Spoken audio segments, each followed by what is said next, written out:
Bogus doctor ઝડપાયો, SOG સુરેન્દ્રનગરની કાર્યવાહી.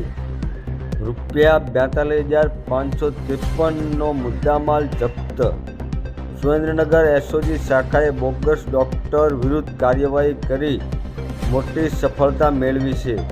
પોલીસને મળેલી બાતમીના આધારે ધાંગધ્રા તાલુકાના જેસડા ગામે દરોડો પાડવામાં આવ્યો હતો. દરોડો દરમિયાન રવિન્દ્રભાઈ ઉપેન્દ્રનાથ રોય નામના શખ્સને ઝડપી પાડવામાં આવ્યો હતો. તપાસમાં તે કોઈ માન્ય તબીબી લાયકાત કે નોંધણી વિના લોકોની સારવાર કરતો હોવાની માહિતી સામે આવી છે. પોલીસે સ્થળ પરથી વિવિધ પ્રકારની મેડિકલ દવાઓ અને તબીબી સાધનો મળી કુલ અંદાજે ₹42,553નો મુદ્દામાલ કબજે કર્યો છે. એસઓજીની ટીમે સમગ્ર મુદ્દામાલ કબજે કરી આરોપી વિરુદ્ધ કાયદેસરની કાર્યવાહી હાથ ધરી છે.